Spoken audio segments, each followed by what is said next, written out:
Good morning everyone. As we all know, in our previous class we started new topic of our English grammar, which is topic number 6, gerunds. So I hope all of you remember what we learned about gerunds in our previous class. Let us recall the concept again. What are gerunds?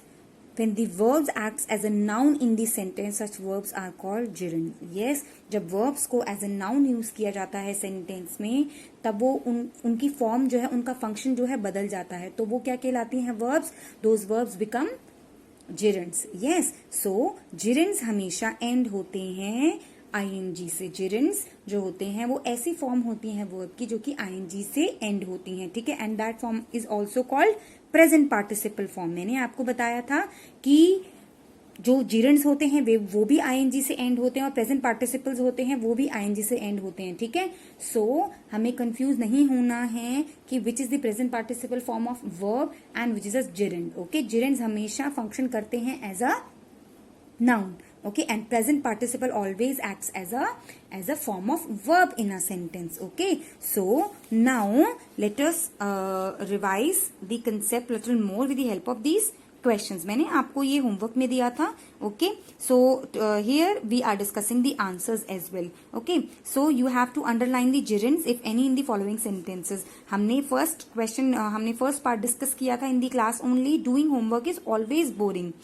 Okay, so here what is a gerund? Here gerund is doing. और मैंने आपको ये भी बताया था that gerunds can always be used as a subject as well as the object in the sentence. लेकिन जब वो middle of the sentence में use होते हैं तब उनके साथ क्या लगाया जाता है? prepositions होता है. आप कैसे पहचानेंगे कि middle of the sentence में gerund कहाँ है? उनसे पहले हमेशा क्या आता है? preposition आता है, like for, okay, of, okay, with. ये सारे prepositions हैं जिनके साथ gerunds को यूज किया जाता है. Okay, so this is a gerund in the first sentence. It is acting as a noun, not a doing word. Okay, B part, the crows are flying in the sky. Here flying is a verb because it is telling us the action done by crows. Okay, crows क्या है यहाँ पर? It is a noun. ठीक है, तो noun के द्वारा किया जाने वाला action क्या होता है? वो verb होता है. Okay, so here this is not a gerund. As well as I told you that in most of the cases जहां पर verb के साथ are, is, am ये सारे helping verbs लगे होते हैं, वो जो होता है वो verb होता है. That is not a gerund. वो gerund नहीं होता है in most of the cases. In few cases there is an exception. We will be discussing that in our higher classes. Okay. Next is Raj is counting the star. Here again counting is a main verb because it is telling us about the action done by this noun Raj. ठीक है. Now the next sentence. Walking the dog is my dad's morning chore. Okay, so here walking again is a gerund. Okay, यहाँ पर walking क्या है? gerund है. Next sentence. I am tired of waiting at the station. I am tired of waiting. आप समझ सकते हैं what is waiting here? Waiting is a gerund and it has come after this preposition of, है ना. जब मैंने आपको बताया कि middle of the sentence में जब gerund को यूज किया जाता है वो हमेशा किसके साथ यूज किया जाता है?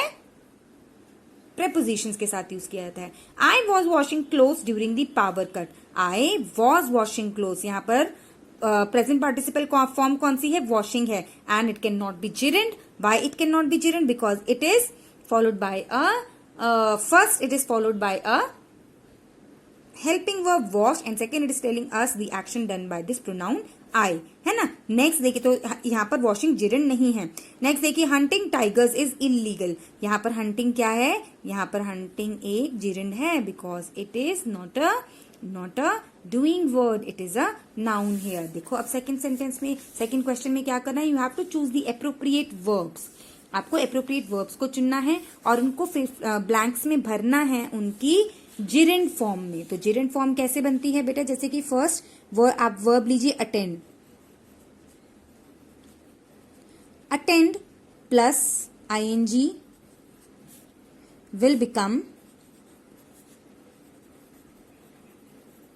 attending, which is a gerund. Okay, so now let us do this first part. Dash your teeth daily keeps them healthy. Dash your teeth what? Brush your teeth. Okay, तो brush की आपकी gerund form क्या होगी? Brushing. Yes, in the next what will come? Children love dash with water. Children love what with water? क्या करते हैं? क्या बच्चों को पसंद आता है? Play. Play की gerund form will be playing. Okay, so likewise you have to fill all these parts yourself. Okay, and yes, मैंने आपको अभी भी बताया था कि in third question what we are going to do, we are going to find the appropriate objects for these gerunds used in the sentence. So मैंने आपको बताया था that how we can identify the object in a sentence. हम object को कैसे पहचान सकते हैं सेंटेंस में? देखिए बच्चे, ऑब्जेक्ट को पहचानने का सबसे अच्छा तरीका होता है we can ask question what.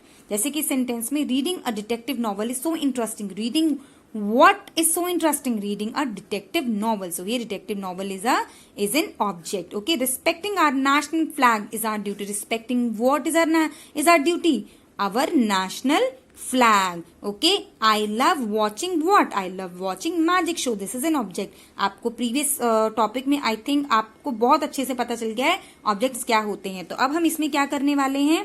We are going to fill objects. Appropriate. These all are objects. ठीक है, हमें appropriate objects को भरना है इन gerunds के लिए. gerunds क्या है? Learning, sketching, submitting, paying, ing वाली forms. ठीक है, ये सारी क्या है? gerunds हैं. तो इसके लिए हम objects भरेंगे. Learning what is my childhood dream? Bharatnatyam.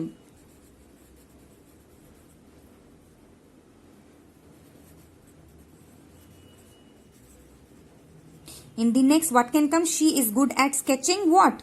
क्या स्केचिंग करने में, किस चीज की स्केचिंग करने में अच्छी है? कार्टून्स.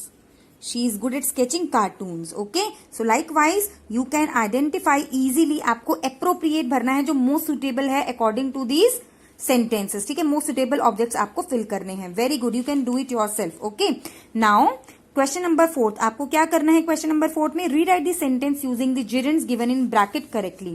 आपको ये जो gerunds दिए हुए हैं bracket के अंदर, इनको आपको appropriate place पर use करना है in your sentence. Like here, homemade food is very healthy. What? Homemade food is very healthy. This sentence is incomplete. है ना, इसमें नाउन नहीं है, तो हम नाउन को gerunds को ऐड करके यहां पर इसको कंप्लीट कर सकते हैं. Eating homemade food is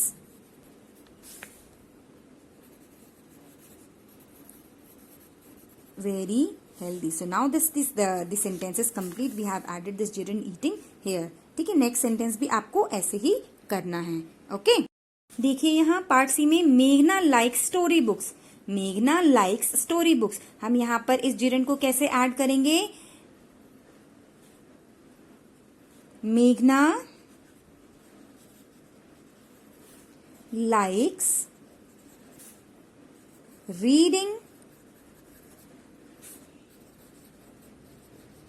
story books. Okay, यहाँ पर reading is a gerund and likes क्या है? Likes is a main verb. Okay, ये मेन वर्ब है और ये रीडिंग क्या है? Reading is a gerund. Okay, so likewise you can do part D, E, F and G yourself. ठीक है, अब सेंटेंस फिफ्थ सेंटेंस देखिए बेटा.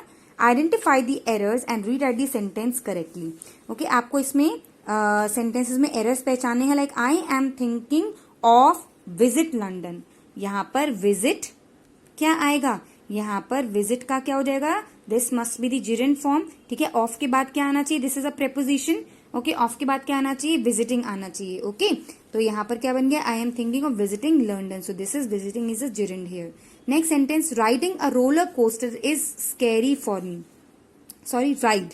ओके, देखो ऑटोमेटिकली मुंह से निकल रहा है, तो यहाँ पर राइड की जगह क्या आएगा? राइड इज अ, यहाँ पर सिंपल दिया हुआ है लेकिन हमें इसको gerund बनाना है. Okay, because this sentence is wrong. Riding a roller coaster is scary for me. So now this sentence is complete. आपको पूरा सेंटेंस यहाँ पर मेंशन करना है. ठीक है, आपको इसी तरीके से part C, D, E, F and G करने हैं and these are very very easy. Okay, you will not find any difficulty in doing this. अच्छा